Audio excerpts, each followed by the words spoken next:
네, 여러분들 시작할게요. 자, 처음 영상이 이만큼 중요했고 그 다음 영상이 이만큼 중요했다면 이제부터 영상이 이따만큼 중요한 거예요. 그쵸? 무조건 나오는 장면들에 가깝습니다. 조금 읽으면은 교과서 수업 부분이 나오는데 교과서 수업 부분 낼 가능성이 매우 높습니다. 운상고 언제나 야 교과서 수업 부분 외의 거 낼 거야. 수학도 똑같아요. 교과서 수업 부분 외의 거 낼 거고 교과서 수업 부분 이 정도 있잖아요. 교과서 수업 부분 이 정도 내고요. 나머지 부분 찔끔 냅니다.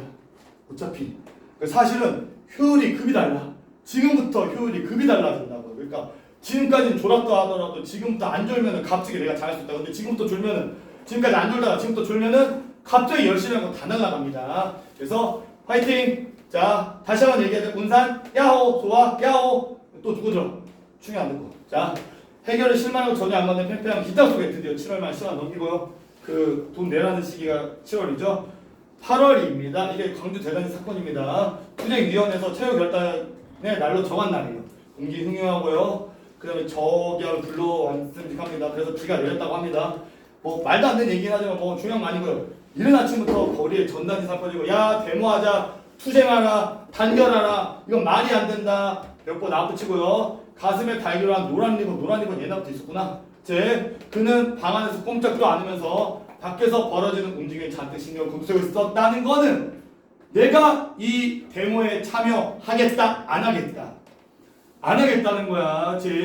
다시 한번 말하지만 이 작품은 소극적이고 자기 일에 관여 안 하고자 하는 지식인이 각성한 이야기예요. 어떤 사건을 계기로 참여인데 그 참여 사건을 계기로 각성하고 달라진 이야기입니다. 무슨 일이 일어난다는 건 그에게 있어서는 일어나지 않는지만 같이 못했습니다. 비는 내렸다 말았다 했고요. 11시 지났습니다. 11시에 나와서 위원회 대표들과 연담하기로 약속한 사람이 나타나지 않자 이 사람은 누구냐면 서울시장이에요. 나오지 않았지만 서울시장이랑 마지막 협상을 해가지고 이 사람이 하기로 했는데 서울시장이 그냥 안 하고 있어. 어쩔 수 없잖아요. 그러면 이제 그러니까 데모하는 거예요. 그렇죠? 네. 그래서 그냥 그걸 기다리는 걸 포기했어. 거리로 뛰쳐나와 외치는 소리가 골목을 누볐습니다. 맨주먹으로 잊지 말고 무엇이든 되는 대로 손에 잡아. 그게 뭐예요? 강목, 돌멩이, 뭐 쇠파이프 이런 거 들고 다니는 겁니다. 이제 누군지 빈지문이 떨어져 나가게 두드리는 사람이 있었습니다. 그러니까 나를 찾는 사람이었어. 왜? 내가 모였으니까. 위원회였잖아. 임원이야 나.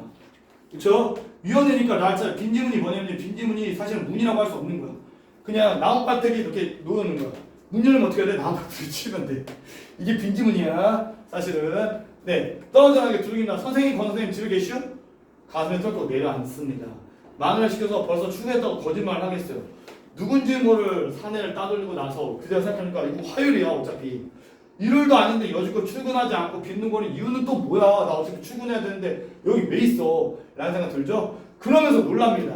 그게 의타심인데요. 의타심은 무슨 말을 의미하냐면요. 의타심이라는 건요. 말하자면 다른 사람을 의지하는 마음이 의타심이에요. 다른 사람을 의지하는 마음이 의타심이 어딨어? 네, 졸려. 좀 버텨야 돼. 네, 다 왔으니까 중요한 것들. 네, 의타심은요, 남을 의지하는 마음이에요. 무슨 말이냐면은, 잘 봐요. 나는 뛰어들 의사도 없으면서 남들의 힘으로 그 일이 성취되는 순간이 오기를 기다리는 기회주의적자들이라는 거예요. 지금 무슨 말이야? 나도 여기 광주 대단지 사람이잖아. 다른 사람들이 데모해가지고 어떻게든 얻으면 이게 잘 되면은 나도 그것의 이득을 보고 싶죠, 당연히. 하지만 막상 데모는 참여하고 싶지 않아. 무섭고 두려우니까. 그러니까 이런 거 있잖아. 뭔가 데모에서 열심히 해. 나도 데모하는 거에 동의하지. 나는 왠지 다칠까봐 무서우니까 다른 사람들이 해주길 바라는 마음. 이게 바로 의타심이에요. 말하자면 그리고 기회주의 자세였어요. 그러니까 얘는 반대가 됩니다. 앞에서는 기회주의적 인물, 그래서 도망가죠. 근데 뒤에서는 바뀌죠. 여지없이 하나의 자각이면서 동시에 부끄러움에 확이 일었습니다. 후다닥 일어나 밖으로 나갑니다. 길을 가득 메운 채 손에 든 몽둥이와 각종 연장대를 들고 출장소 쪽 구호를 외치며 달려가는 사람 봅니다. 야, 뭐 타도하라, 전부 타도하라, 막 이러면서 가는 사람 봤어요. 마주쳤을 때는 그는 낫도둑처럼 또 도망가 버려요. 부끄럽게 자신을 깨달은 뒤끝이니까 한 번쯤은 발길이 그들 쪽으로 향할 법도 한데 그의 눈은 완강에 서울로 가는 버스 찾고 있습니다. 서울로 간다는 것 자체가 회피죠, 회피. 현실 회피고요. 이 가난한 사람들의 일에 끼지 않겠다는 마음입니다. 무슨 말이에요? 얘가 여기서 반성했잖아. 나는 뭐야? 나는 이 사람들을 돕지 않고 이 사람들한테 기대서 이 사람들이 잘하기만을 바라면서 나만 도망가려고 하고 있네. 라는 마음을 먹었었잖아요. 그렇죠? 그러니까 이 사람들 만났을 때 내가 어떻게 해야 돼? 이 사람들 위해서 내가 가볼까? 라는 생각도 할 법도 한데 전혀 안 하고요. 그냥 서울까지 버스를 차지하고 있습니다. 헛수고예요. 외부라는 교통수단 다 두드렸습니다. 차를 찾는 잠깐 사이도 이미 비가 오니까 전신이 젖어요. 바람 맞으며 어피스에 때리는 끈덕진 비로 거리에 나온 사람들마다 후줄근에 젖어 있습니다. 그 다음에 찾아길을 포기하고요. 인적이 뜸은 골목을 따라서 걷고요. 자, 생소한 길을 걸으면서 서울로 통하는 길이거니 하면서 그냥 자기와 비슷한 처지의 동물을 만나게 되는데 이 사람들도 뭡니까? 도망가는 사람들. 여기에 참여하지 않고 이 데모에 참여하지 않고 도망가고 하는 비겁한 사람들이라고 볼 수 있죠. 비겁하다기보다는 너무 두려운 거죠, 사실은. 몽둥이와 돌멩이를 드는 군중들께서 요리적 골목을 밀며 오는 택시가 오고 있어요. 이게 내 동료라고 생각하는 거죠. 재빨리 막아. 택시 막아. 왜? 나도 요금은 얼마도 상관없어. 택시 안에 일행으로 보이는 신사건 셋이 서서 있었습니다. 먼저 애들이 타고 있어. 얘네들도 뻔한 거죠. 광주 대단지를 어떻게든 벗어나야 된다. 여기서 데모하는 상황에서 어떻게 나는 벗어나야 된다라는 겁니다. 그래서 광주단지 관문이 닫았을 때 이제 검문이 걸립니다. 원실무기, 몽둥이, 돌멩이, 강모, 쇠파이프 이런 걸로 무장한 청년들이 살기 등등 다 이런 모습으로 차에 내릴 것을 다 내리세요, 내리세요 이러는 거예요. 이 사람들 뭐 하는 사람들이야? 데모하는 사람들이야. 그렇죠? 데모하는 사람들이 그냥 나가는 거 막고 못 나가게 막고 있다고요. 그렇죠? 아하!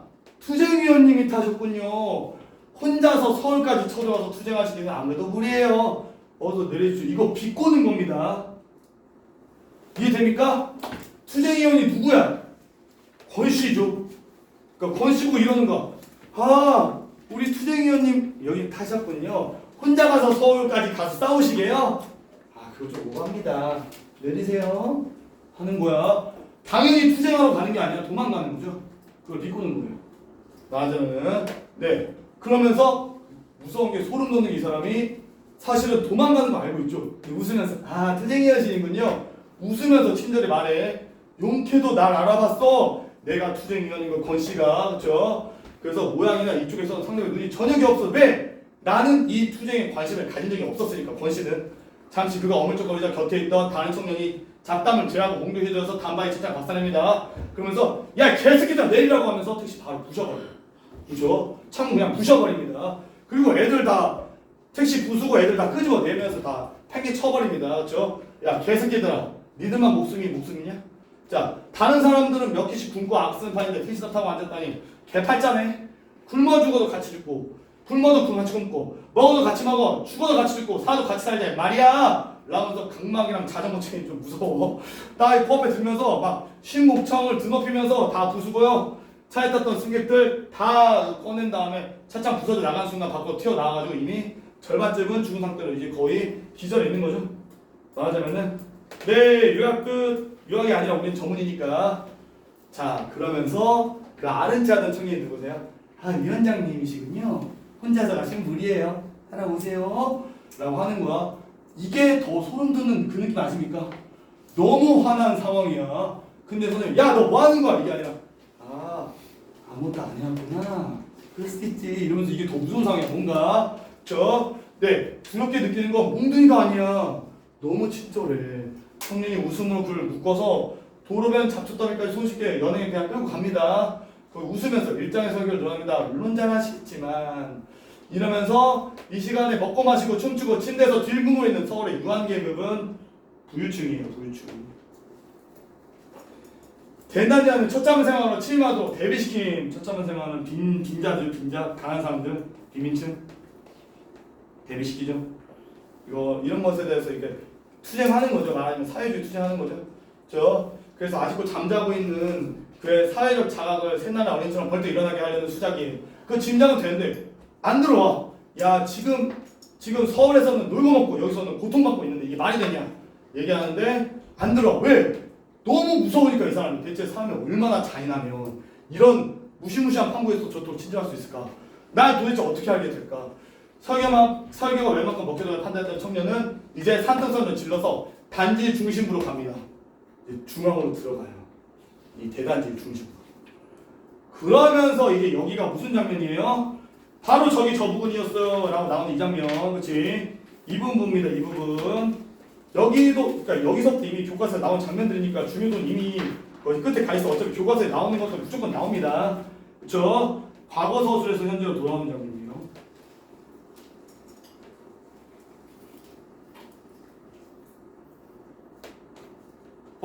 어디 갔어? 이거 지금 누구 얘기야? 권 씨가 술 먹고 하는 이야기예요. 그렇죠? 그런데 권 씨가 얘기하다가 그때 이렇게 끌려갔습니다. 하다가 갑자기 뭐예요? 갑자기 저기였어요. 왜? 여기가 성남이야. 여기가 광주 대단지야. 사실은. 그러니까 내가 이 청년한테 끌려가가지고 본 장면이 바로 그 참회 장면이잖아요. 그게 끌려갔던 데가 바로 저기였다고요. 저기쯤이요. 라고 갑자기 이야기 속에서 현실로 돌아가는 겁니다. 바로 저기 저 부분이었어요. 우리 방 들장 쪽으로 손을 가리킵니다. 근데 잘 안 보여요. 내가 앉아있으니까 어딘지 잘 모르겠어. 그러니까 우리 내외 얼굴이 실감한 사람답지 않게 맹송맹송 잘 모르는 척하니까 갑자기 벌떡 일어나 싶더니 어느새 말로 뛰어가고 있었습니다. 무슨 말이냐면요. 자기 열심히 이야기하고 있잖아요. 권 씨는. 자기가 열심히 이야기하는 내용을 공감하지 못한다고 생각하는 겁니다. 공감하지 못한다고 생각.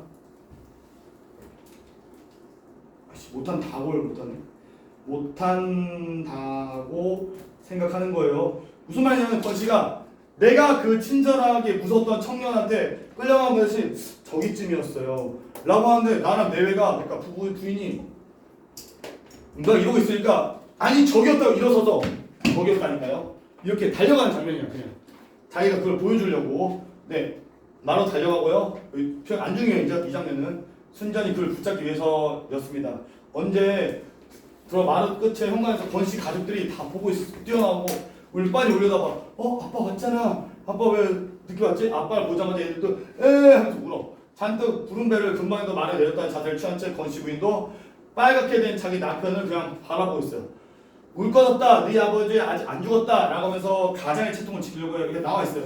저 가장의 권위를 지키려고 한 가장 권위 지키려고 한 낮게 말합니다. 내친 걸음으로 아들딸의 울음들 틈새를 뚫고 마당까지 갑니다.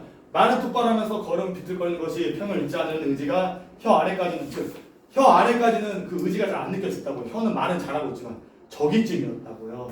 그래서 그가 재차 설명합니다. 언덕 한 점 거리에 달팍 쏟아부은 불빛의 물이 그쪽에서 내가 이 장면을 봤다는 거야. 이 참회 장면을.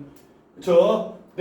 그래가지고 어른들끼리 지금 싸우느라고 그러는 것이 아닌 줄 알았음에도 애들은 계속 울어요. 안 싸우는 거 있다고. 그런데도 애들 운다고 하면서 자 저것 좀 보라고 청년이 갑자기 소리칩니다. 그렇잖아. 난 이미 보고 있었는데요. 빗속에서 무슨 장면을 봤어요? 경찰과 가난한 사람들, 데모한 사람들이 서로 싸우는 그 장면을 봅니다. 최루탄의 투석으로 맞서고 있었어요. 한쪽에서는 테러탄을 던지고 있고 경찰 쪽에서는 한쪽은 돌 던지면서 경찰을 싸우고 있었습니다. 옛날에는 이게 강했죠. 지금은 최루탄 안 씁니다. 여러분 저 최루탄을 맞아봤어요. 언제 맞아봤어요? 이때 맞아본 게 아니라 이때는 70년대니까 저 태어나기 전이고요. 군대에서 맞아요. 군대에서 화생. 여러분 안 하겠지만 남자 없잖아. 제 군대에서 화생을 하는데 화생방 이거 가스 터지잖아. 가스인데 그걸 맞게 너무 괴로워. 제가 맡아봤는데 눈물이 나요. 콧물이 나요. 침이 나와요. 막을 수가 없어. 나도 인간이야. 나 여러분 멀쩡하다고 여러분처럼. 이게 다 합쳐져서 바닥에 닿아 있어. 거짓말 아니야. 계속 떼줘. 더러우니까 이래. 5분 들어갔나? 뭐 그거 5분도 아니었을 거야. 그러니까 최루탄 던지죠. 돌 던지죠. 그래서 싸우고 있습니다. 청년은 그것이 마치 자기의 좋았어. 자기가 막 의도해가지고 만들어낸 세상인 거 그려진 그림이나 되는 것 같이 기고만장하게 저거 보세요. 솔직히 얘기해서 난 비해져는 사람들이 똑같이 비해져는 사람들이 상대에서 싸우는 그 장면 비해져는 사람들 민중들 똑같이 비해져는 사람들 경찰들 감동되지 않았어. 그것보다 다른 것들이 안 썼으니까. 이 친구 지금 날 데리고 계속 친절하게 말하는 이 친구가 여기까지 끌고 와서 끝내 날 어떻게 할 것이냐. 날 죽일 거야? 나 어떻게 할 거야?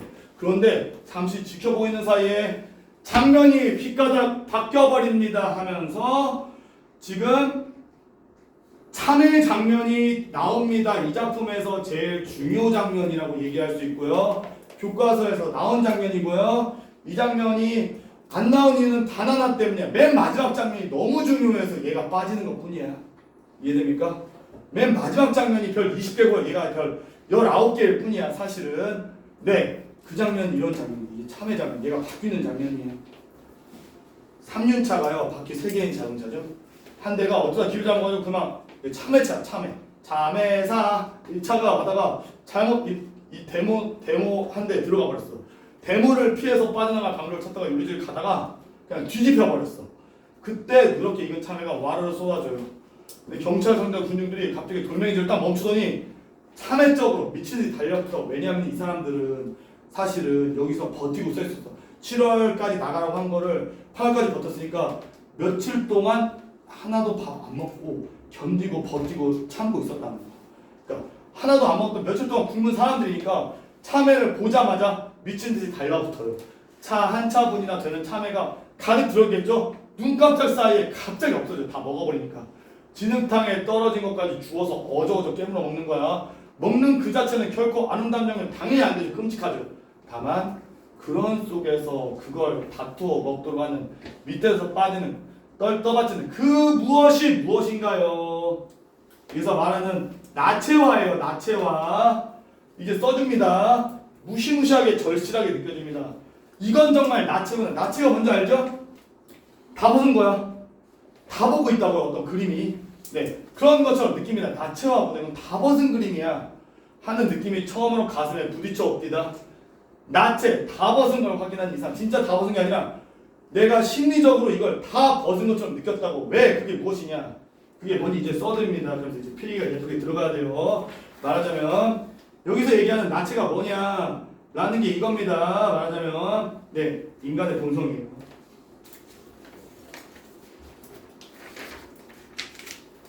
그게 뭐예요? 절실한 생존 문제다라는 겁니다. 이 사람들 왜 이렇게 데모하는 거죠?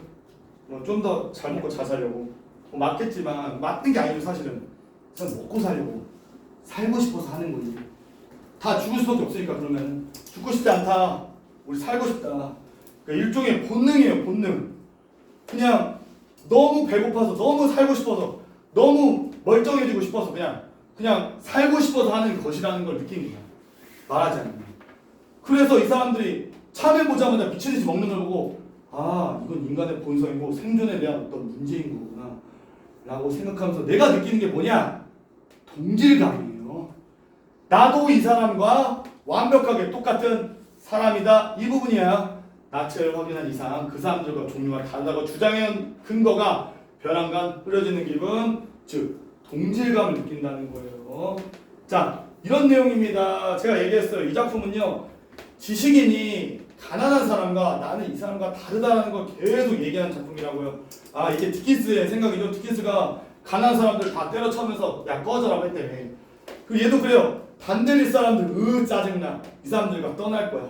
권씨도 그래요. 야 나는 서울 사람이야. 광주 사람 아니야. 이 가난한 사람들 이거 하는 거 나 관심 없어. 나는 지식인이야. 나는 잘난 사람이야. 나 이 사람들과 다른 사람들이야. 라고 한 게 여기서 박살을 난다는 거야. 아, 이 사람이든 나든 먹고 살려고 싸우는 거고 절실한 생존 문제에 매달려 있는 거고 결국 인간인 거고 다 똑같은 거구나 라는 것에 대한 동질감 느꼈어요. 그래서 램으로 뒤바뀐다는 거예요. 이 사람들에 대해서 연민, 양심, 이 사람들과 동질감 이런 걸 느낀다는 겁니다. 내가 맑은 정신으로 나를 의식할 수 있었던 것은 거기까지 전부예요. 무슨 말이냐? 이 뒤로부터 권씨는 정신을, 그러니까 정신을 잃었다기보다는 그냥 횟가닥 해가지고 얘가 횟가닥 해가지고 그때부터 갑자기 이제 빨간띠 두고 갑자기 팔 거두고 위통 까고 갑자기 경찰 차 뺏고 경찰차 불태우고 버스 타고 청와대로 간다 하면서 버스 타고 다니고 그런 사람을 돼버린 거야. 그리고 나서는 시간 지나고 나서 내가 무슨 짓을 한 거지? 내 손에 피가 왜 묻은 거지? 이렇게 돼 있는 거임. 정신 차리고 나서 헷가닥 해버립니다. 네, 이야기를 들어갈 눈치가 아니어서 그게 말 걸어요. 그래서 어떻게 됐습니까? 물어놓고 양해를 구하십니까? 네, 4일에 3일 후에 형사가 내가 일하는 데서 찾아와. 수갑을 채웠어요. 경찰서에 증거를 제시한 사람이고 놀랐어. 얘가 놀랐어. 왜? 사진 속에 내가 버스 꼭대기 올라가서 내가 버스 꼭대기 올라갔다고? 석유각통을 들고 막 강목이 들고 있어. 내가 이랬다고? 내가 모르겠는데, 그쵸? 야, 이거 70년대 AI 사진 아닐 거 같아. 진짜 얘가 한 거야. 근데 얘가 헷갈려 해가지고 풀 때 있잖아. 헷갈려 해가지고 갑자기 헐크 돼가지고 이걸 했다는 거야. 그런데 분명히 나야. 난데 기억에 전혀 없어. 얘가 그 동질감 느끼고 헷갈려 해가지고 그냥 기억에도 안 나긴 했다. 이런 얘기입니다. 네, 이제부터는 생략된 부분입니다. 네, 중요도가 살짝 떨어져요. 네, 들을 만큼 들었어요. 소주병을 꿰차고 들어와서 여태껏 잠자고 있는 보관는 이야기의 성이 늘어나는 이유도 이제 이해할 수 있겠어. 자, 하지만 내게 아직도 궁금한 구석이 좀 남아 있었어요. 지금 풀 수 있으면 어차피 잘 된 거니까 이제 얘기합니다. 물어본 거 질문이 이거예요. 이승용 만난 줄 알고 있었구나. 왜? 전과자라는 거 알고 있다는 얘기를 했으니까. 권씨가 이제 웃어요. 정확히 말해서 이승용이 널 찾아온 거겠지. 네가 뭐 만났겠냐. 어느 한 부분이 장애를 받으면 내가 어떤 게 괴로우면 다른 한 부분이 예민해져. 육감이야. 감으로 알았어. 너 이승용 만나고 있었지. 나한테 나 감시하고 있었던 거 알았다고. 설마 이승용한테 고절했다고 생각하진 않으시겠죠? 이승용은 그 협조를 많이 표현했습니다만 또 웃어요. 방금 얘기하지 않습니까? 경우에 따라서 사람은 자기가 전혀 원치 않는 일을 자기도 모르게 할 수 있다. 오승훈도 아마 거기 예외 아닐 거다. 지금까지 하진 않았지만 앞으로도 협조하지 않는다고 장담할 필요가 없습니다. 괜찮아요. 얘기한 거죠. 아내가 겁이 잔뜩 쫄죠. 왜냐면은 옷이 강목으로 패고 막 소개통 들고 막 했다니까. 권씨 그 사람 꼴로 볼 게 아니네요. 아니 어디서 그냥 족밥인 줄 알았더니 장난 아닌데요. 무서워요. 그러니까 야 앉으라면 앉고 서라면 서고 다시 꼼짝없이 당하구만. 에이 내라 하고 있어. 불끈성만 아내가 다시 소곤거립니다. 당신도 보셨죠? 영기 엄마 권씨 부인 배가 더 불러 보여. 쌍둥이 아니야? 남의 일이 아니야. 8달밖에 안 된 데가 만삭인 게 무섭다. 뭔가 이상하다. 당신더러 당신 대신 나으라고 하는 거 아니까 걱정 마 라고 하면서요. 이제 디킨스와 램의 궁둥이를 번갈아가면서 찹니다. 그쵸? 네, 이게 무슨 말이냐면요. 내가 결국에는 어떻게 살아야 될지 고민하는 거죠. 디킨스처럼 이 가난한 사람들 무시하면서 나의 이득만 쫓고 살 것이냐 현실 감각 갖고, 램처럼 뭔가 다른 사람들 위해서 나와서 싸워야 될 것인가, 이건 그냥 고민이에요. 네, 갑자기 아내가 권씨에 대해서 관심을 보입니다. 권씨 부인의 배에 대한 관심이죠. 남자들이 뒤로 비우는 동안 이미 친해졌어. 예정도 몰라 하면서 낄낄끼 웃어. 이 임산부가 자기 분만 예정도 몰라서 말이 되냐고 핀잔했더니 까짓거 알아도 그만 몰라도 그만. 어차피 때가 되면은 배 아프면 낳기는 똑같으냐 하면서 태평이다. 되게 태평스럽고요. 진정한 태토녀죠. 문장이 나올 줄 모르면서 나오면 나오면 되지. 장난 아니야.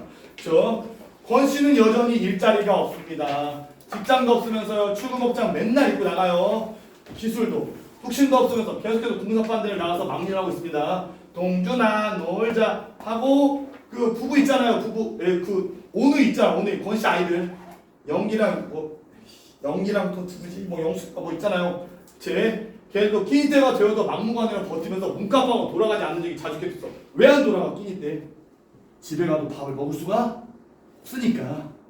그쵸? 그래서 야 밥 때 됐어. 가 해도 집에 가면 밥이 없으니까 안 돌아가고 여기서 밥 얻어 먹는다는 겁니다. 말하자면은 자주 있게 돼. 지금 점점점 얘네들이 가난하고 어려운 상황이 된다는 거죠. 문과반 사정이 심상치 않다는 징조예요.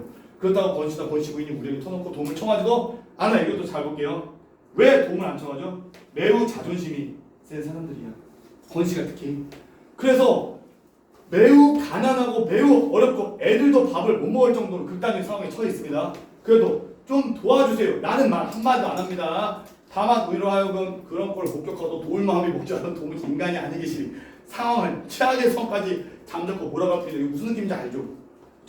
지한테 야 좀 도와줘 이런 게 아니라 진짜 막 배고파서 이런 거 하면 지아가 어쩔 수 없이 도와줘야 되잖아. 인간적으로. 그치? 그렇게까지 자기 상황을 몰고 간다고. 애당초 이승경이 기대했던 그대로 산타클로스 비슷한 꼴이 되어서 쌀도 주고요, 연탄도 주고요, 그냥 조용히 넣어줍니다. 그럼 아내는 너무 킹받아 해. 왜? 뭐가 킹받냐? 임산부나 애들 때문에 뭐 도와주는 거 괜찮아. 그 정도는 괜찮아. 그런데 지가한테 딸린 처자식조차 그거 제대로 간수도 못하는 그 얼간이 사내 권씨죠. 걔한테까지 내가 도와준다는 게 너무 괘씸해서 잠이 안 온다 라고 합니다. 아니 방금 며칠 전까지 너 권씨 무섭대 라고 하던 게 엊그제인 걸 잊고 아내는 새빵 잘못 내준다고 화 한탄한다 라고 합니다. 자, 남편이 여전히 제대로 못 버는 거에서 권씨 부인이 드디어 해산한 날이 되었습니다. 진통이 시작된 지 꽤 오래됐나 봐요. 아내 기쁨으로는 점심에 지나서부터 그런다고 했습니다. 학교에 들어와서 저녁 먹다가 나는 묵방방에 울리는 괴상소리를 들었습니다. 무슨 말이에요? 점심부터 했는데 집에 이제 저녁에 와서 밥 먹고 있는데도 여전히 이러고 있다는 거야. 점심에서 저녁이 돼도 아기가 나오지 않았습니다. 근데 여러분들 오해할 수 있는 게 보통 첫째는 좀 오래 걸려요. 한 12시간 걸려요. 근데 둘째부터 좀 빨리 걸려요. 그러니까 한 3-4시간이면 나와. 그러니까 사실은 1시간 안에 안 나와요. 절대 안 나와요. 근데 어쨌든 점심에서 저녁까지 된 거야. 그래가지고 점심 지나서부터 저러는데 저녁까지도 된다고요. 몸살을 하듯이 끙끙 앓는 소리 시작되다가 느닷없이 몸에 어딘가에 깊숙이 칼을 받느냐 처절에 부르짖고 있는 도로 잠잠을 주면서 이러길 몇 번이고 되풀이합니다. 나로서는 그것이 당을 세대인 이후로 처음 듣는 권씨 목소리 처음 들어봐.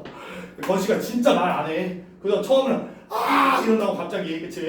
네, 당신이 한번 권씨를 설득해보세요. 제가 서너 번 얘기했는데 무슨 남자가 실실 웃겨하면서 그녀 염려 없다고 그러네요. 병원 얘기 그러니까 뭐예요? 애가 점심부터 저녁까지 애기 못 낳게 해서 이러고 있어 아내가. 그럼 남편이 뭐 해야 돼? 병원 데려다 줘야 되잖아.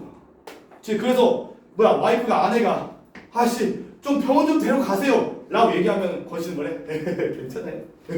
괜찮습니다. 이런다고 태도가. 그쵸? 병원 얘기 권씨가 거절하는 게 아니고 돈이 거절하는 거겠지 라고 얘기합니다. 말하자면 네, 이 부분 한번 볼게요. 고민할 만 하죠. 왜 안 데려가니까? 야, 아내가 이건 당연한 얘기야. 자기 아내가 배 아파서 죽으려고 하는데 어떤 남편이 병원 안 데려가게 시켰습니까? 그렇죠? 사실은 돈이 부족해서 못 가는 겁니다.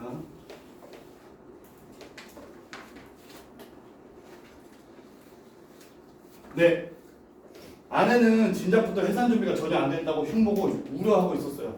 남산만한 배를 갖고서 요즘 세상에 그를 집에서 산모인 차이로 낳겠다니까 아무래도 무슨 일이 터질 것만 같아요. 다리 다차도록 기저귀감 하나 장만하는 옆에 내나 조산원 하나 굴 돈도 마련이 없는 사내나 어쩜 그리 짝짝거리. 그러니까 보통 옛날에도 그냥 집에서 낳을 수도 있었어요. 그래서 보통 병원 갔어. 70년대도 병원 갔고 게다가 최소한 3파가 있었어. 애기 받아주는 사람이 있어야 될 거 아니야. 그게 없는 거야. 고시 안에는 진짜 10태토남이 그냥 태토 여죠. 그냥 나면 되지. 그러고서 있는 거야. 식사 끝내고 나서 권씨 부릅니다. 저기 오셔보세요. 권씨도 또 보자마자 아내는 이러고 있는데 권씨 부르니까 권씨 명령하세요 이러고 있어. 저쪽에서 이러고 있는데 그치? 네, 공룡에 빠진 사람을 극진히 위로해주는 투야. 무슨 말이야? 공룡에 빠진 사람 누구야? 나야 권씨야. 권씨잖아. 권씨 아내고 그쵸? 근데 걱정을 누가 하고 있어? 내가. 아니 이거 괜찮아? 이게 맞아? 권씨는 걱정하지 마세요. 위로해주는 것 같다고 꼭 얘가 나를. 둘째 때도 마누라 데서 겉들이 쳤거든요. 우리가 염려하는 건 권선은 내가 아니라 바로 우리야. 그럴 리가 없겠지만 만에 일이라도 일이 잘못되면 난 권선이 뭔 말할 거야 라고 하면서 좀 심하게 말해요. 너무 느물거려 싶어서 좀 모진 소리 남기고 방에 들어옵니다. 어려우면 분만비 빌릴 수 있음을 또 비춰줬어. 야, 근데 끝까지 거절한 것은 까짓것 병돌이 병원에서 얼마 들지도 않을 비용을 빌려 쓴 다음에 갚는 것을 무서워해서 두 목숨 아내와 자식이죠. 모험 쪽을 택한 계산일 거라고 난 단정했어. 그냥 얘가 돈이 없어서 돈 빌려줄 수도 있는데 그냥 얘는 안 하는가 보다 라고 했대요. 그런데요, 자정을 넘었어요. 점심부터니까 얼마나 지났어요? 12시간 고통받고 있어. 12시간 그 별 말도 안 하는 아내가 혼자서 애기 낳는 애가 이러고 있어. 그러니까 당연히 사장이 달라져. 경산은요, 초산에 단단 말이에요. 첫 번째 나오면 초산이고요. 여러 번 나오면 경산이야. 얘는 경산이야. 보통 경사는 4-5시간 돼요. 저희 아내도 4-5시간 만에 났음. 진통이 너무 길고 악착스러워. 겁이 나는지 권씨는 통금이 해제되는 거는 앞에서도 얘기했지만 시대적 배경을 나타냅니다.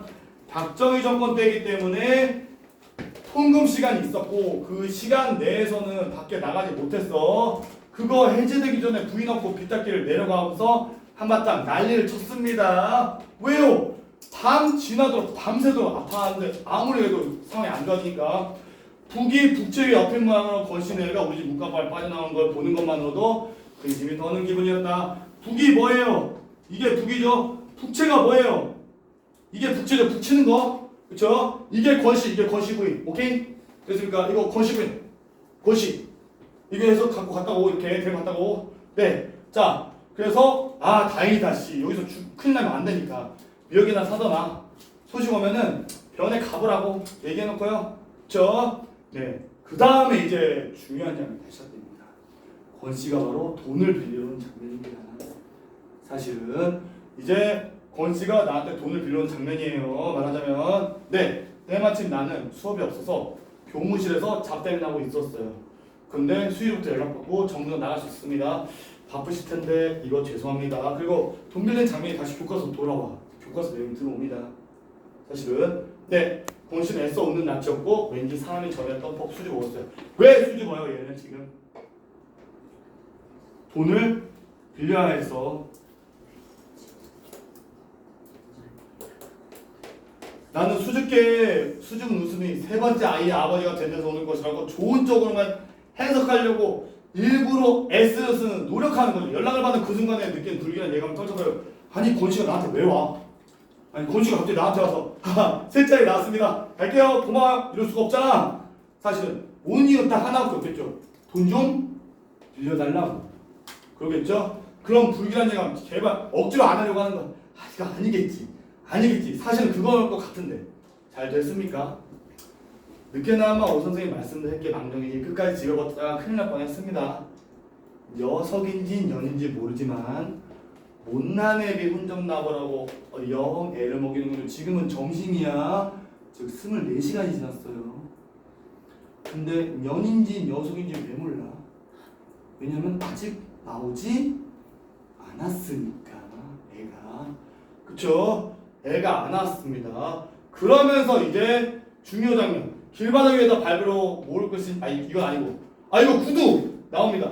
그림이 잠깐 이거 뭔지 알죠? 이거 있잖아요. 애를 세우네요. 이거 말할 때 그치? 네, 먼지가 풀풀이는 언덕길을 터벌떡 올라왔을 터인데도 그의 구두는 돌만큼 바짝었다. 왜? 그의 자존심은 아직 멀쩡하니까. 말하자면 자존심을 지키려고 끝까지 여기서 노력하죠. 그 사람의 자존심이 깨지는 장면이 바로 맨 마지막 장면이고, 그게 깨지는 순간 얘가 어떻게 돼요? 권씨가 탈주합니다. 도망가서 사라져버립니다. 아홉 걸레 구두 남은 사는 거죠. 저 반짝여 놀랍게도. 그러니까 이거 하는 것도 나의 기다리는 동안 틀면서 바지가랑 뒤쪽에다 양말 방망이한테 문지고 이거 한다는 거 이거 있었다는 거죠. 아씨 이거 왜 이렇게 어렵지? 중심이 안 잡히냐. 자 10만 원 가까이 빌릴 수 없을까요? 자 작은 돈 아니다. 몇백만 원 됩니다. 몇백만 원 됩니다. 저 밑도 끝도 없이 그는 이제까지 수준이 싹 가시고 대신 도발적인 감정 같은 걸로 그득적인 얼굴을 들이내는 이제 면제되고 부르셨습니다. 그러니까 이것도 한번 고민해봐야 된다. 왜 얘는 지금까지 수줍법 얘기하다가 갑자기 이걸 말하는 순간 이제 이렇게 할까? 이거 왜 그런지 혹시 느낌 아시는 거 아십니까? 돈 빌릴 때 수민아 진짜 미안한데 혹시 돈 좀 빌려줄 수 있을까? 이거랑 이제 이렇게 할 수 있잖아. 야 수민아 돈 빌려줘. 돈 괜찮아? 빌려줄 수 있지? 이거랑 왜 이러는 거예요? 이거 세게 말하는 거. 우리 좀 고민할 수 있죠, 그렇죠? 비굴하게 보이고 싶지 않는 거예요.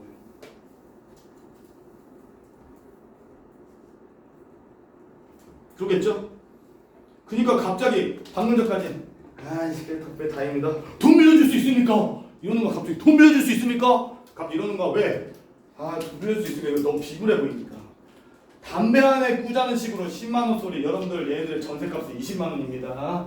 그러니까 몇백만 원, 몇천만 원, 몇 편은 아니지만 몇백만 원에 가까운 돈이야.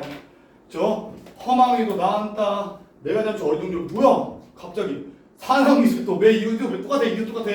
비굴하게 안 보고 싶어서 제 수술을 해야 된답니다.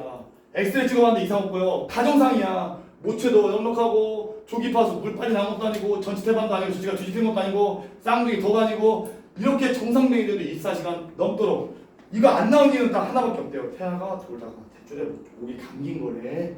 그렇죠? 제기랄 탯줄을 목에 감았다는군요. 빨리 손 쓰지 않는 사문화 대화가 모두 위험하대요. 라고 하는데 제기랄이 매우 중요하다고 나오고 있죠. 비속어 사용한 거죠. 이 비속어는요. 권씨의 다급함을 상징합니다. 다급한 심리. 왜냐면요. 지금까지 권씨는 욕을 한 적이 없는 사람이야. 말하자면 권 씨는 지식인으로서의 프라이드가 있기 때문에 욕을 하지 않아요. 그거 구두 팔 겁니까? 했을 때도 뭐라고 싶습니까? 이런 사람이야 얘는. 그치? 제기라를 갑자기 씌워뱉듯이 얘기합니다. 어색해 얘는 욕이 어색해. 평상시에 권씨답지 않은 그 말 제기랄. 그럴 수 없이 진지한 얘기입니다. 아니야. 이게 진지한 게 아니라 사실은 뭐가 더 진지하게 느끼게 만드는 거야? 점잖지 못한 제기랄을 들었을 때 더 진지하게 느꼈다고. 즉 제기랄은 권씨의 다급함을 드러내는 표현이에요. 말하자면 한동안 망설이지 않을 수 없겠죠? 그의 진지함 앞에서 그것 좀 안 됐군요. 그래서 어떡하죠? 하는 거. 웃자노. 어쩔 뭐 이런 거 있잖아요. 그죠? 알바노. 이렇게 말로 뭐 이쪽에 하면 저는 안 되겠네요. 어떡하죠? 걱정되네요. 라고 전달하기엔 사실 10만 원 가까이는 내게 너무 큰 부담이었다. 여기서 레미가 디키스까지 만나는 겁니다. 가난한 사람을 도와줄 것인가? 얘도 돈이 있어 없어? 돈이 없어. 그럼 얘도 빚을 내야 돼. 빚을 내서라도 이 사람한테 뭔가를 줄 것인가? 라는 것에 대해서 고민되는 거죠. 어떻게 해야 돼요? 그렇죠? 고민되는 거예요. 단순히 건실을 도울 작정으로 나갈 수 없는 거금에다가 10만 원 가까이 또 빚진다는 거는 너무 무리야. 그렇지? 자, 그래서 내가 못 빌려주는 두 가지가 나옵니다. 첫 번째, 10만 원을 빚지는 건 무리다. 돈이 없다. 그렇죠? 그러니까 같아요. 이 작품은 계속 비슷하게 나옵니다. 내가 현실적으로 살아야 되는 디킨스처럼 내가 내 이기심, 이것도 이기심이라고 해야 되나? 내 이기심, 내가 살아야 되는 거, 가난한 사람을 도와야 되는 건 알지만 나도 잘 살아야 될 거 아니야. 두 번째, 경제권을 장악하고 있는 양해도 없이 그런 거 저지를 수 없겠죠? 그런 거 난 잘하지 못했다라는 이유 두 가지를 댑니다. 지금부터 교과서 내용이에요. 빌려만 주신다면 정말 무슨 짓을 해서도 반드시 갚겠습니다. 그만큼 권 씨는 어떻다? 절박하답니다. 무슨 짓을 해도 갚는다고 하니까 자존심 많이 내려놓은 거죠? 근데 반드시 갚는 조건을 강조하면서 성경책 위에다 온손을 얹고 말하는 되게 엄숙한 표정을 하는 거예요. 근데 얘가 이제 딱 되게 현실적으로 돌아와. 되게 디킨즈적인 생각을 합니다. 되게 이기적인 생각을 해요. 무슨 생각을 하냐? 이 생각이야. 지금 내가 얘한테 못 빌려주는 이유가 뭐였어요? 나는 얘한테 빌려줄 수 없겠다 라고 생각한 이유는 내가 돈을 빌려줄 만한 상황이 아니다 했어. 내가 지금 돈이 많이 없어서 그걸 빌려주려면은 빌리기가 되게 어렵고, 두 번째는 아내가 그걸 얘기를 허락을 안 할 거니까, 그렇지? 빌려줄 상황이 어렵다고 생각했어. 근데 여기서 무슨 생각을 하냐면은 아니야! 그게 문제가 아니야. 그가 제대로 된 식이 일깨워져서 망정이지 안 그랬다면 빌려주는 어려움에 고민했잖아요. 그거에 딱 고민한 나머지 빌려줬다가 못 돌려받는 어려움이 덜 클 거라는 사실을 생각을 못 할 뻔했어. 맞다. 얘한테 빌려주는 게 어려운 게 아니라 돌려받는 게 더 어려울 거야. 왜? 얘가 일조차도 해? 밥도 못 먹는 주제에 노가다 아니면은 간간히 얻어 걸리는 출판사 싸구려 번역만 가지고서는 빚을 갚을 수가 있다 없다? 당연히 없겠지. 책임을 따는 동정은 피하는 게 sak청이야. 무슨 말이에요? 현실, 그 다음에 소시민적 이기심, 소시민적 이기심이 발동하는 거야. 기왕 피할 바에는 두 말 못하고 야멸차게 되게 계산적이고 냉정하게 굽니다. 여러분들 결론은 알지만 이 사람은 빌려줘 안 빌려줘요? 서술자 나는 빌려주죠. 그렇죠? 근데 그 포인트가 뭐냐면요. 거기서도 나체가 들어갑니다. 무슨 말인지 알죠? 거기서도 나체가 들어와요. 나도 나체구나. 이 사람도 나체구나. 그러면서 동질감 느끼면서 이 사람 빌려주게 되는 겁니다. 병원 이름이 뭐죠? 그래서 이건 거절이야, 거절. 이건 거절이야. 거절인데 돌려서 완곡하게 거절합니다. 한마디로 거절이에요. 원산부인과입니다. 지금 내용편에는 현금은 좀 어렵고요. 그 병원 원장한테 전화 걸어서 내가 보증 서명하고 약속할 테니까 건설에도 다시 한번 매달려봐요. 그러니까 병원한테 한번 얘기해봐. 공짜로 해달라고. 의사도 설마 사람을 쌩으로 죽게 하겠습니까? 달리 빌릴 구멍이 없으시다면 그렇게 좀 해보세요. 거절입니다. 거절. 완곡한 거절이에요. 그러니까 간단히 말해서 병원한테 사정을 해봐라. 나는 모르겠으니까. 내가 뭐 보증을 선언하는 그냥 의식적으로 한 얘기고, 그치? 내 대답이 지나치게 천천히 나올 때 이미 눈치챘어. 내가 하고 있으니까 이미 눈치챘어. 도전적인 기색의 슬픔에 죽으면서 착하게 착한 눈에 다시 수줍이 돌아옵니다. 고개를 좌우로 흔들어 보였습니다. 원장이 어리석은 사람이길 바라고 거기다 희망을 걸기엔 너무 늦었다. 그래서 중요한 포인트 잘 봐요. 왜냐면 이거 함정에 걸릴 수 있으니까. 원장이 어리석은 사람이길 바라고 원장한테 희망을 걸기엔 늦었다라고 하는데 여기서 말하는 어리석은 사람이 뭘까요? 이타적인 사람, 착한 사람이야. 믿습니까? 보통 우리 너무 착하고 너무 이타적인 사람을 약간 바보 같다고 하는 거 알고 있죠? 이타적인 게 이기적인 반대말이야. 저 주아처럼 막 소연아 일로 와 내가 잡아줄게 뭐 잘해줄게 이런 게 이타적인 거야. 그죠? 소연이처럼 내 거야 다내 거야 이거 이기적인 거고 반대야 서로 반대말이에요. 자 그래서 농담이 농담 그치? 네 착한 사람 이타적인 사람이라는 거예요. 어리석은 사람이. 보통 우리가 인생 살면서 약간 너무 착해서 너무 봐주고 너무 도와주고 너무 잘 거 넘겨주고 이런 사람 약간 바보 같다고 얘기하잖아. 그런 맥락이야. 원장이 어리석은 사람, 즉 나를 도와줄 만한 내가 돈이 없는 걸 알고 도와줄 만한 사람이라는 걸 바라고 거기다 원장한테만 그런 건 너무 늦었어. 왜? 이 작품에서 원장은요 속물성, 물질만능주의를 아내보다도 대표하는 인물입니다. 사실은 가장 쓰레기예요. 가장 쓰레기. 그 사람은 나한테서 수술비용을 받아서 내기가 수월하지 않다는 걸 입원시키는 그 순간에 벌써 알았죠. 딱 보자마자 각재고 거지네. 얘한테 수술비 못 받겠네 라고 이미 알아차렸대요. 네, 얼굴에는 진땀 훔치는 대신에 그는 오른발 져서 땀은 줄줄 흘리고 있어. 근데 뭐하고 있어요? 자기의 자존심을 지키는 행동. 이거죠. 이거 구두 닦기. 저 바쁘실 텐데 실례 많았습니다. 쌀면처럼 두툼한 입술에서 선전하게 언내같이 움찔거리더니 겨우 인사말 나왔습니다. 힘들게 말한 거죠. 쌀면은 앞에서 얘기했지만 얘 외환교사 때 나왔습니다. 여기 학교 동료 중에 야 저 입술이 막 이래가지고 야 저 입술을 썰면 한 바가지 나오고 있다 하는 애가 있다고. 그 썰면처럼 두툼한 입술에서 그냥 집에 많습니다. 무슨 말이 더 있을까 싶었는데 이제 그냥 걸어가요. 그 내심 그 입에서 끈끈한 가래 묻은 소리가 그러니까 즉 얘가 와서 오 선생 너무한다 잘 먹고 잘 살아라 라는 말이 와서 내 이마에 탁 달라붙은 순간 대비가 있었을지 모릅니다. 그래서 그가 갑자기 돌아서 날 똑바로 올려다봤을 때 그처럼 훔칫 놀았을 것입니다. 자 그러면서 이제 이 얘기를 합니다. 이 얘기는 두 번에 걸쳐 나오죠. 여기서 한번 나오고 맨 마지막 장면에서 한번 더 나오죠. 맨 마지막 전 장면을 해야 되나? 그 도둑 장면에서 그렇죠? 오 선생 이래봬도 나 대학 나온 사람이요 라고 얘기합니다. 이게 무슨 말이에요? 나는 지식인이다. 나는 자존심 지키려는 거죠. 저 자존심 지키려는 말입니다. 나 그렇게 구질구질한 인간 아니다. 나 공부 많이 한 사람이다. 나 똑똑한 사람이다. 나도 잘난 사람이다. 나도 대단한 사람이다 라고 하고 싶다는 거예요. 왜냐하면 자기 자존심이 박살났으니까 돈 빌려다 보니까. 그리고 끝이었어요. 그냥 호주머니에다 촌지를 밀어 넣었던 촌지가 그 뇌물이야 뇌물. 학병까지 그냥 수줍게 그 말만 건네고 그냥 도망가 버립니다. 휘청거릴 것도 없는 작다만 책을 영막 휘청거리면서 내딛는 한 걸음 한 걸음마다 땅을 저저하는 저주한 동작으로 내 눈에 그는 비쳤습니다. 산 곱팽이들을 돌아서 그의 모습을 병검상 떠져 사라지는 찰나. 중요한 장면이에요 여러분들. 마지막 중요한 장면 이 장면이에요. 왜냐면요 참회를 그거 하고 나서 보고 나서 권씨는 바뀌었습니다. 그렇지 않아요? 왜요? 이 사람들과 나는 똑같은 사람이다. 이 사람들도 먹고 사는 문제에 미치도록 열심히 생존 투쟁하는 것처럼 나도 똑같은 인간이야. 이 사람들과 똑같은 사람이야 라는 걸 누구도 느껴. 나도 그걸 느끼는 거야. 고실과 권씨를 통해서. 이 얘기예요. 뛰어가서 그를 부르고 싶은 충동을 느낍니다.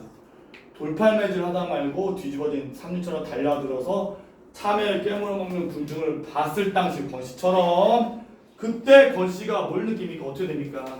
말하자면 그때 권씨가 바뀐 게 그런 거잖아요. 그쵸? 네, 죄책감을 느끼니까 그 나체라는 걸 느끼죠? 이건 완전히 나체화구나 하는 느낌이 팍 듭니다. 그쵸? 그래서 나체화구나 라고 하는 느낌이 드는 것은 무엇을 의미하느냐 이거 한번 고민해 봐야겠다는 거죠. 그쵸? 네, 권씨가 뭐 한 것처럼 권씨가 군중들에게 동질감을 느낀 것처럼 나도 누구에게? 권씨에게 연민과 동질감 느꼈다는 겁니다.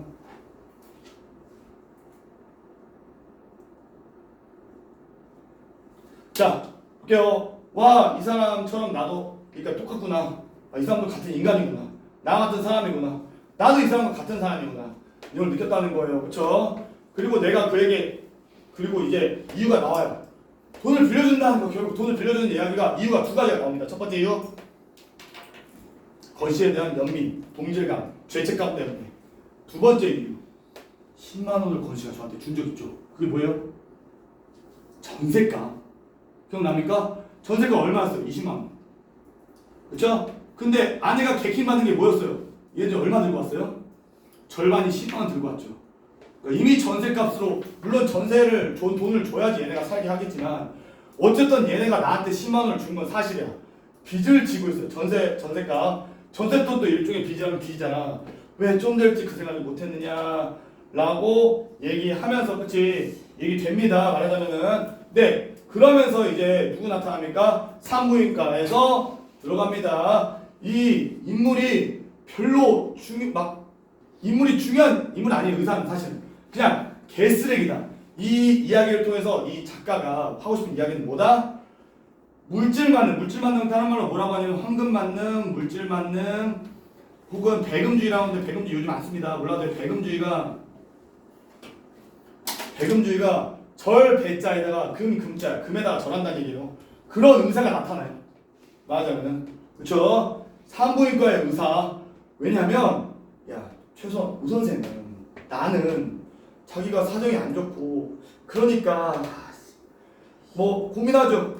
그러니까 아씨 난 돈 없는데 아씨 돈 못 받는데 해서 특킨즈적으로 거부했다가 램이 되는 거죠. 도와줘야겠다 라고 바뀌었어. 그러지 않아요? 그쵸? 그런데 이 의사는 어떠냐면요, 지가 수술하면 살릴 수 있어. 그쵸? 근데 안 합니다. 왜요? 안 하면 어떻게 돼? 안 하면 결과는 100%예요. 여자도 죽고 애도 죽고. 근데 의사는 뭐하고 있어? 가만히 돈 갖고 와 라고 가만히 기다리고 있어. 심지어 만담의 수술 준비를 갖추고, 야 오자마자 수술해. 급하니까. 여자가 지금 24시간 넘었잖아. 사실은 24시간이나 이거 하고 있으니까 엄청 얼마나 괴롭겠어요. 애를 24시간 동안 계속 이러고 있는데, 고통받고 있는데, 그냥 보증금이 도착하기만을 기다리고 있습니다. 돈 올 때만 돈 와라 라고 기다리고 있습니다. 좋아요. 내가 돈을 빌려왔죠. 서울자에 나가. 자, 학교에서 우격 따지는 후련행 가불에다가, 자 이제 잠깐만 여기까지. 잠깐만요. 일단 잠깐 여기까지요. 몇 가지 얘기를 하고